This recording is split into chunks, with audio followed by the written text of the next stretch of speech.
आजकल बहुत सारे बाबा, बीजेपी और आरएसएस के नेता हिंदुओं को सलाह दे रहे हैं कि एक दो नहीं, चार चार, 10-10 बच्चे पैदा करो। दूसरों को ज्यादा से ज्यादा बच्चे पैदा करने की सलाह वो लोग दे रहे हैं जिनको खुद का गरामूसी भी नहीं बयान दी।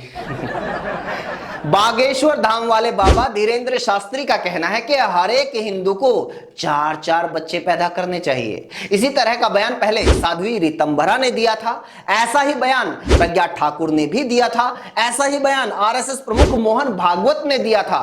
वासुदेवानंद सरस्वती ने तो ये तक कहा था कि 2-4 नहीं, 10 बच्चे पैदा करने चाहिए। बीजेपी सांसद साक्षी महाराज ने भी कहा था कि कम से कम 4 बच्चे पैदा करने चाहिए। एक बात नोट करना, आप लोगों को ज्यादा से ज्यादा बच्चे पैदा करने की सलाह वो लोग दे रहे हैं जिनका खुद का एक भी बच्चा नहीं है। बच्चा तो छोड़ो, जिनकी शादी तक नहीं हुई है। ये तो वही बात हुई, खुद से मोमबत्ती नहीं जलाई जा रही और दूसरों को सलाह दे रहे हैं पावर हाउस लगाने की। पूरी जिंदगी खुद सूतली बम नहीं फोड़ा और दूसरों को कह रहे हैं कि अपनी छाती पर ग्रेनेड फोड़ लो। एक तरफ बाबा जी और भाजपाइयों द्वारा जनसंख्या बढ़ाने के फॉर्मूले बताए जा रहे हैं, वहीं दूसरी तरफ भाजपा सांसद रवि किशन ने संसद में जनसंख्या नियंत्रण बिल पेश किया। कमाल की बात यह है कि रवि किशन के खुद के 4 बच्चे हैं। ये तो वही बात हुई, सिगरेट की फैक्ट्री का मालिक कैंसर हॉस्पिटल खोलने की बात कर रहा है। अब अंधभक्तों का कहना है कि अगर मुसलमान ज्यादा बच्चे पैदा कर सकते हैं तो हिंदुओं को भी करने चाहिए। मैंने कहा मुसलमान तो ऐसे भी हैं जिन्होंने शादी तक नहीं की, एपीजे अब्दुल कलाम, सलमान खान। मुसलमान तो ऐसे भी हैं जिनके मुश्किल से 1-1, 2-2 बच्चे हैं। तुम उनको फॉलो क्यों नहीं करते? वैसे भी मुझे आज तक एक बात समझ में नहीं आई, इनको बनाना हिंदू राष्ट्र है लेकिन फॉलो मुसलमानों को करना है। मुसलमान अपना देश बना सकते हैं, हमें भी बनाना है। मुसलमान बच्चे पैदा कर सकते हैं, हमें भी करने हैं। मुसलमान कट्टर हैं तो हमें भी बनना है। मुसलमान ऐसा करते हैं तो हम भी करेंगे, वैसा करते हैं तो हम भी करेंगे। मुझे लगता है इसी सनक में एक दिन ये लोग खतना करवा के मानेंगे।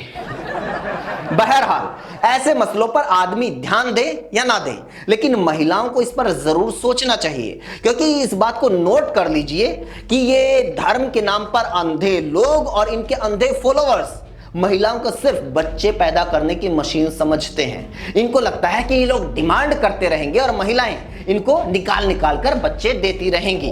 रही जनसंख्या और खासतौर पर मुसलमानों की जनसंख्या की बात, तो उसको लेकर देश में जानबूझकर कई भ्रम और झूठ फैलाए जाते हैं।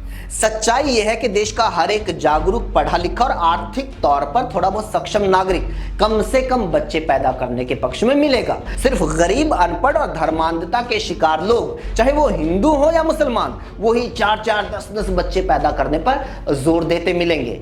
एग्जाम्पल के तौर पर जनसंख्या के सरकारी आंकड़े बताते हैं कि 2001 से 2011 के बीच में केरल में मुसलमानों की जनसंख्या में करीब 13% की बढ़ोतरी हुई और बिहार में इन्हीं 10 साल में हिंदुओं की जनसंख्या में करीब 25% की बढ़ोतरी हुई। मुसलमान 13% बढ़े और हिंदू 25%। क्यों? क्योंकि बिहार में अनपढ़ता और गरीबी ज्यादा है, केरल में कम है। आज की तारीख में भारत की प्रजनन दर, फर्टिलिटी रेट 2.1 के आसपास है। 2.1 फर्टिलिटी रेट का मतलब यह है कि हमारे देश में एक महिला, एक दंपति सिर्फ 2 बच्चे पैदा कर रहे हैं। इसका मतलब यह हुआ कि हमारे देश की जनसंख्या लगभग स्थिर हो चुकी है। आने वाले कुछ सालों में विशेषज्ञों का मानना है 15-20 साल में यह बढ़ने की बजाय घटनी शुरू हो जाएगी। उसकी अपनी चुनौतियां हैं। रही मुसलमानों की फर्टिलिटी रेट की बात, तो वो है 2.6। आज की तारीख में मुसलमानों की फर्टिलिटी रेट ज्यादा जरूर है, लेकिन यह बात भी सच है कि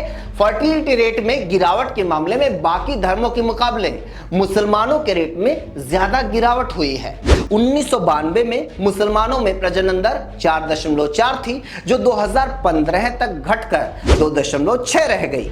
अगर नई जनगणना होती तो उम्मीद जताई जा रही थी कि ये रेट और कम होना था। अगर हिंदुओं से तुलना की जाए तो हिंदुओं की प्रजनन दर 1992 में 3.3 थी, जो अब घटकर 2.1 के आसपास है। यानी हिंदुओं की फर्टिलिटी रेट में 1.2 की गिरावट आई तो मुसलमानों के रेट में 1.8 8 की गिरावट आई। जाहिर है ये हिंदू मुसलमान का नहीं बल्कि गरीबी और जागरूकता का मसला है। जहां गरीबी होगी, अनपढ़ता होगी, वहां प्रजनन दर ज्यादा होगा। जनसंख्या कंट्रोल करने के लिए आज से नहीं बल्कि बरसों से लगातार हमारे देश में कोशिशें हो रही हैं। इसके लिए हम दो हमारे दो, नसबंदी जैसे अभियान चलाए गए। कई राज्यों में इसके लिए कानून तक बने। उत्तर प्रदेश में ही योगी आदित्यनाथ सरकार ने इसके लिए कानून बनाया, लेकिन उसमें दंड का प्रावधान नहीं है। इसमें कहा गया कि जो दंपति 2 से ज्यादा बच्चे पैदा करते हैं उन्हें कई सरकारी योजनाओं से वंचित तो होना पड़ेगा।